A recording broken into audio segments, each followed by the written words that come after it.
Hai, sekarang saya lagi ada di Poli-J, Politeknik Jember. Dan hari ini saya dapat kesempatan buat mengikuti kampus visit atau simpelnya tur kampus. Dan di kesempatan kali ini kita bakal diajak berkeliling oleh Pak Masus Nurmanto. Saya excited parah. Gak usah berlama-lama lagi, langsung saja kita berangkat.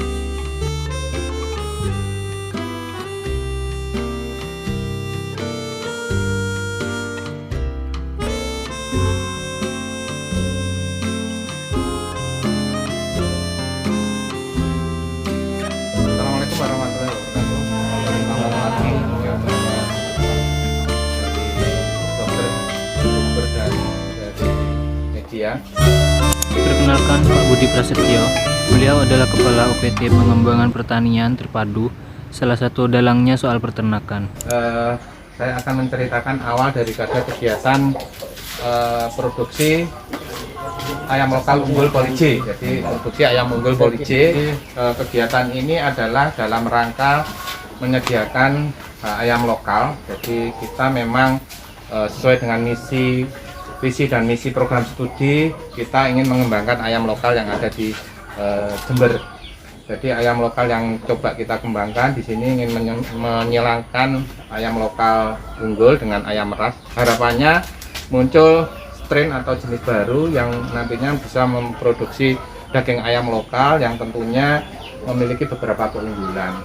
Yang pertama adalah efisiensi dalam konsumsi pakan, yang kedua adalah cita rasa tetap kita pertahankan karena ini merupakan ciri khas daripada ayam lokal yang kita miliki. Jadi tidak dimiliki oleh ayam ras atau ayam broiler. Itu yang ingin kita kembangkan. Yang dimaksud efisien ya efisien dalam pakannya ya, sehingga biaya produksinya murah, daya jualnya juga bersaing, mampu diserap oleh masyarakat. Itu aja jadi sekilas tentang produksi ayam lokal unggul Poli-J. Nah, kegiatan ini dimulai dari pembibitannya. Ini adalah pembibitan di sini perkawinannya secara alami dengan perbandingan jantan dan betina 1 dibanding 7 sampai dengan 9 ekor. Jadi satu pejantan mengawini 7 sampai 9 ekor betina. Jadi kegiatannya seperti ini, kegiatan rutinnya memberi pakan, memberi minum, dan mengambil atau memanen telur. Nah, tentunya telur ini akan berbeda dengan telur konsumsi. Telur ini adalah telur tetas karena dari hasil perkawinan antara jantan dan betina tadi. Nah, ini akan dilakukan secara rutin setiap hari, dikumpulkan. Setelah ini dikumpulkan, nah nanti akan masuk ke penetasan yang ada di sana. Jadi ini nanti adik-adik mahasiswa bisa memperagakan mulai dari ngasih pakan, ya, terus ngambil telur atau memungut telur. Terus setelah itu di sana dilakukan seleksi telur, seleksi telur tetas dan tidak. Setelah itu ada fumigasi, masuk ke almali fumigasi. Setelah itu masuk ke mesin setter. Oke. Setelah itu ada pemanenan. Pemanenan kan sudah ada di usinya, nanti tinggal manen. Setelah dari komplek peternakan, kita berpindah ke unit penetasan telur.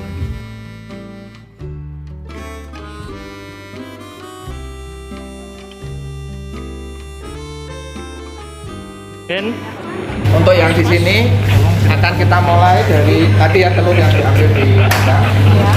Jadi setelah ini ketemu telurnya, ya, terus kita akan melakukan grading. Grading itu menyeleksi antara yang layak ditetapkan dan yang tidak. Nah, contohnya seperti ini. Ya. Ini kan telurnya kecil, ini nggak masuk kriteria. Nanti ada penimbangan telur ini belum masuk ke proses berikutnya. Setelah itu dilakukan fumigasi. Fumigasi itu bugging ya, bugging dengan menggunakan bahan KMNO4 dan formalin. Nah, nanti dimasukkan ke almari fumigasi. Itu yang ada di sebelah itu almarinya. Nah, kebetulan sudah ada telurnya itu di sana, sudah hasil difumigasi. Nah, setelah itu masuk ke mesin setter yang ada di belakang saudara semua yang ada di sebelah selatan.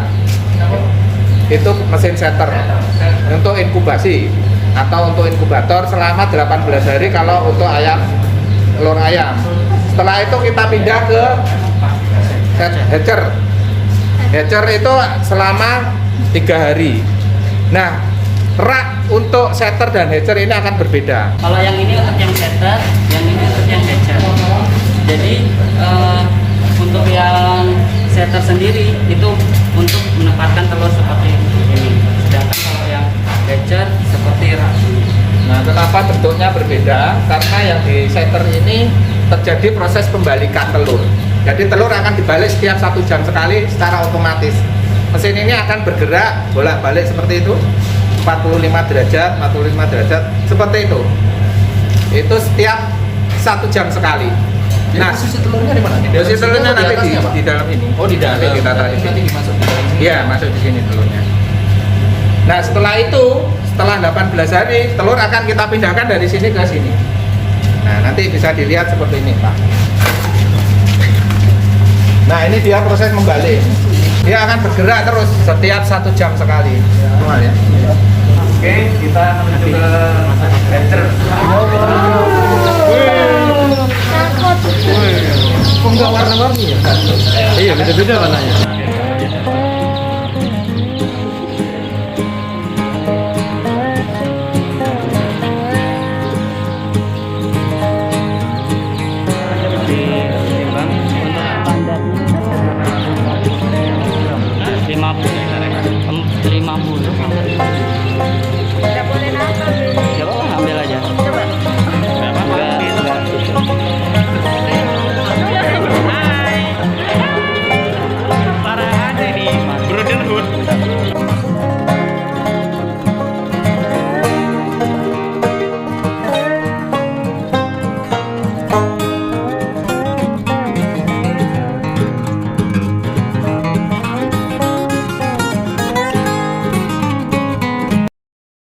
Pemeliharaan pembesaran ayam dari produk yang kita tetaskan tadi.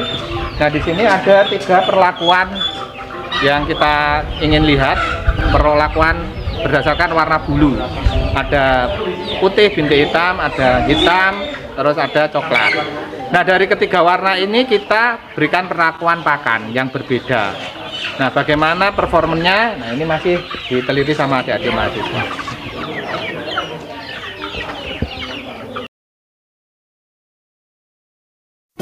Tempat selanjutnya adalah tempat pengemasan air mineral, produk murni dari Poly J itu sendiri. Di sini kita akan diperlihatkan bagaimana proses pengemasannya. Kita mulai dari proses dasarnya, yaitu pengaliran air. Untuk pengaliran pertama ada 2 proses penyaringan. Jadi dari sumber dialirkan ke tandon stainless ini, dan di sini akan melalui 2 penyaringan, yaitu dari pasir mangan dan karbon aktif sebelum ke pengoksigenan. Ini contoh simpelnya. Yang krem ini pasir mangan dan yang hitam karbon aktif. Dan ini tempat pengoksigenannya, sekaligus tempat pengemasan air mineral dalam bentuk botol. Di sini kita gak terlalu banyak dapat informasi karena kerahasiaannya yang perlu dijaga. Ini adalah proses pengemasan sebelum ke packingan.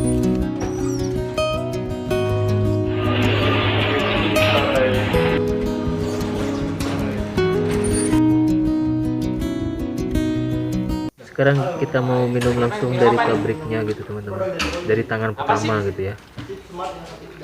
Sip, Cobain dulu dong. mantap. Gimana? Sip. Oh, mantap.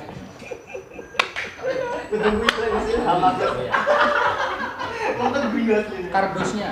Kardus? Ya airnya. Kardusnya. Airnya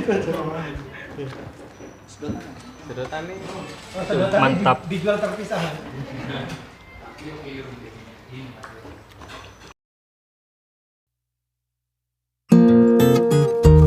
Ini adalah bagian favorit saya, karena di sini saya dapat kesempatan mencoba motor listrik, salah satu hasil pembuatan dari mahasiswa Poly J.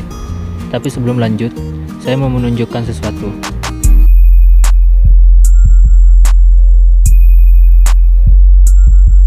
Jadi, kendaraan listrik yang dibuat oleh mahasiswa Poly J gak cuma 1, tapi 3. Yang pertama, motor listrik. Motor listrik ini mempunyai kapasitas DC sebesar 1000 watt. Jarak tempuhnya kemungkinan mencapai sekitar 60-70 km per jam. Yang kedua, mobil go-kart dengan kapasitas DC 3000 watt dengan jarak tempuh 70 km per jam. Kecepatannya ada levelnya, medium, low, seperti masukin persneleng di kendaraan umum biasanya. Yang ketiga, mobil golf atau buggy car dengan kapasitas DC 5000 kW. Baterainya ada solar panel, jadi gak perlu cas kalau siang hari gitu.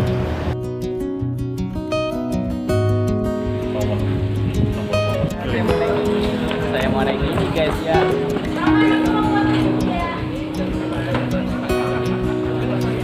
Ini adalah kesempatan saya untuk mencoba apa namanya ini?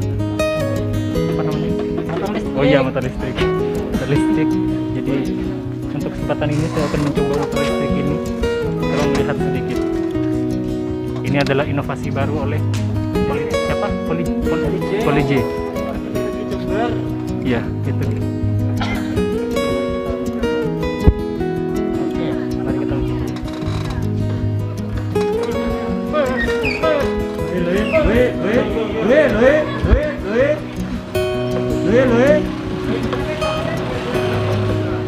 Bensin deh.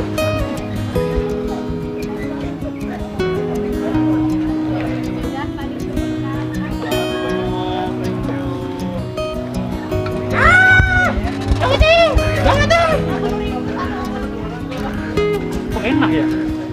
Belilah besok. Beli besok lah. Bikin lah. Dari motor biasa menjadi Bikin lah. Gimana perasaan? Perasaan saya sangat-sangat mengejutkan. Saya pengen beli. Langsung besok beli. Excited ya? Apalagi buatannya mahasiswa Jember. Wah, Jember makin maju. Jember Jaya. Motor apa listrik ya? Sekarang kita lanjut ke gedung panel surya atau solar cell. Gedungnya masih sama, di gedung teknik, cuman bedanya kita akan ke gedung paling atas. Assalamualaikum warahmatullahi wabarakatuh Waalaikumsalam warahmatullahi wabarakatuh. dan selamat siang ya. Ya, Seperti yang dijelaskan oleh Pak Masus tadi bahwa kita sekarang ada di jurusan teknik di program studi teknik energi terbarukan. Ini namanya aja teknik energi terbarukan, berarti di sini kita membahas tentang energi terbarukan ya. Secara umum energi terbarukan itu ada banyak macamnya. Bisa aja pembangkit listrik tenaga angin, tenaga bayu. Contohnya lagi pembangkit listrik tenaga mikrohidro dari air sungai yang mengalir. Kemudian dari segi biomasa dan biogas. Biomasa dan biogas itu seperti contohnya untuk mengganti tabung gas LPG dari kotoran-kotoran hewan ternak. Kita buat tabung gas dan untuk menyalakan tungku ya. Kemudian kalau yang ini pembangkit listrik tenaga surya, pembangkit listrik tenaga matahari, dan perangkatnya ini namanya solar cell namanya. Ada yang menyebut ini solar cell, ada yang menyebut ini solar panel, ada yang menyebut ini panel surya. Ada banyak macam panel surya. Kita sudah banyak melihat penerapan panel surya yang sudah ada ya. Contohnya yang paling umum itu untuk penerangan lampu jalan, PJU, penerangan lampu jalan. Di jalan-jalan itu sudah banyak lampu-lampu yang sudah tidak ada, kabel-kabelnya sudah tidak ada. Jadi pakai listrik mandiri, sumber energi mandiri, nggak pakai PLN sudah. Atasnya ada panel surya, di bawahnya ada lampu, dan di belakangnya lampu itu ada baterai. Ya, prinsipnya seperti itu. Nah, untuk yang solar cell, panel surya yang terinstal di gedung ini sebanyak 28 keping, dan satu kepingnya ini dengan ukuran daya berapa Mbak? 360 watt. 360 watt dikalikan 28 panel. Jadi total daya yang dibangkitkan oleh solar cell ini sebesar 10.000 watt. Sebesar 10.000 watt. Ya, bisa dibayangkan seberapa banyak listrik, rata-rata listrik di rumah kita itu sekitar 900, 1.300 ya. Tapi ini bisa membangkitkan sebanyak 10.000 watt. 10.000 watt itu dibagi menjadi dua penerapan di sini. Yang satu untuk on grid, yang satu untuk off grid. On grid itu yang off grid itu dari 10.000 kita pakai off grid 4.000 watt. 4.000 watt itu jadi daya 4.000 watt yang dihasilkan dari triknya matahari. Energi matahari ditangkap oleh solar cell dan kemudian dikonversikan menjadi energi listrik, ya, mengeluarkan daya sebesar 4000 watt. 4000 watt itu masuk ke baterai dulu. Baterainya dicas, ya, dicas oleh panel surya ini. Setelah dicas oleh panel surya, kemudian baterai masuk ke dalam inverter untuk dibalikkan tegangnya menjadi tegangan AC supaya siap digunakan untuk listrik kebutuhan gedung ini. Itu yang off grid 4000 watt. Yang 6000 watt itu on grid. On grid itu dalam artian dari solar cell dia outputnya jadi listrik. Listrik itu nggak masuk ke baterai dulu, tapi langsung tersambung ke jaringan PLN. Tersambung ke jaringan PLN. Sehingga apa? 6000 watt. Misalkan jatah kita untuk pembangunan gedung ini misalkan hanya sebesar 5000 watt misalkan, 5000 watt. Tapi ini kita siapnya 6000 watt. 1000 wattnya kemana? Kita bisa jual ke PLN. Seperti itu. Jadi on grid itu terhubung ke jaringan PLN, dan untuk menginstal on grid itu harus izin PLN dulu tentunya. Dan rencananya akan dipasang di gedung teknik ini dan masih dalam proses perizinan di PLN. Karena gedung teknik ini masih full PLN semua, dan rencananya dari yang paling full semuanya pakai PLN ini 6000 watt itu akan kami gunakan untuk memenuhi kebutuhan listrik yang ada di gedung teknik. Apakah itu hanya 1 lantai saja, 2 lantai atau 3 lantai? Karena totalnya ada 4 lantai. Ini ada off grid dan ada on grid. Untuk yang off grid tadi, disimpan ke baterai. Ini baterainya. Baterai ini dengan kapasitas 12 volt 105 ampere hour sebanyak 8 biji. Dari baterai ini nggak bisa langsung dikonekkan dengan lampu, nggak bisa, harus dimasukkan ke namanya inverter dulu. Inverter. Kemudian dari inverter masuk ke sini, ke stop kontak ini. Stop kontak ini kebetulan terhubung dengan lampu. Tolong dinyalakan, Mbak.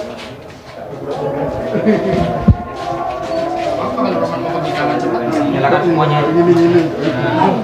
Panas. Inverter ini bisa memonitoring berapa konsumsi daya, tegangan, dan arus. Dan yang lebih menariknya lagi, misalkan di sini, ya, di ruangan ini ada access point, ada hotspot, bisa dikonekkan di sini. Sehingga ini berapa angka yang terbaca di sini itu bisa dilihat menggunakan smartphone. Kemudian untuk yang ini ada 2 inverternya. Yang ini untuk yang off grid, tadi yang 4000 watt itu. Kalau yang sebelahnya ini untuk yang on grid, 6000 watt. Nah, kemudian di sini ini ada komputer. Dan di sebelahnya ini ada perangkat controller. Memakai PLC, Programmable Logic Controller. Dan di bawahnya itu ada stop kontak. Gunanya untuk apa? Biar stop kontak ini kan untuk menancapkan beban. Dengan menggunakan controller, kita bisa mengatur. Misalkan di sini ada banyak lampu, di gedung ini ada banyak lampu. Kita bisa mengatur. Di ruangan ini lampu nyala selama berapa menit. Di ruangan ini penggunaan beban hanya berlangsung selama berapa jam, dan seterusnya. Itu gunanya adanya controller di sini. Dan komputer ini digunakan untuk program PLC-nya itu. Di program menggunakan komputer, kemudian hasil programnya dimasukkan di PLC-nya ini. Dan semuanya itu bisa diatur menggunakan smartphone. Menariknya begitu. Ya, dan ini ada change over switch, dan ini ada automatic transfer switch. Maksudnya adalah 6000 watt ini, 6000 watt listrik yang dihasilkan oleh solar cell itu akan terinstall di gedung teknik sebagian, ya. Dan PLN di sini sebagai backup. Jadi umumnya yang kita tahu PLN itu sebagai listrik utama. Dan misalkan ada genset dan seterusnya itu sebagai backup, umumnya kan gitu. Tapi di sini enggak. Solar cell itu sebagai listrik yang utama. PLN itu sebagai backup. Makanya di sini ada automatic transfer switch. Jadi misalkan solar cell ini kan akan bekerja kalau terik seperti ini. Ada saat dimana satu hari itu full mendung semua, hujan dan seterusnya. Otomatis kan kalau mendung itu kan ada listrik yang dikeluarkan oleh solar cell, tapi kan nggak cukup untuk memenuhi kebutuhan di gedung ini. Berarti langsung otomatis switch ke PLN. Kondisi siang-siang begini, misalnya siang-siang begini ini terik, terus mungkin 1 jam lagi tiba-tiba mendung, wah nggak dapat energi matahari nih, kurang pasokan yang ada di sini, langsung switch ke PLN. Jadi PLN sebagai backup malah, yang utama malah dari energi terbarukan, yaitu menggunakan solar cell. Gunanya automatic transfer switch itu seperti itu. Mungkin itu saja yang bisa saya sampaikan. Itu tadi sedikit cerita dari saya, dan semoga video ini bisa bermanfaat buat kalian semua, dan juga semoga bisa menghibur gitu. Sekian dari saya, sampai jumpa di video selanjutnya. Bye.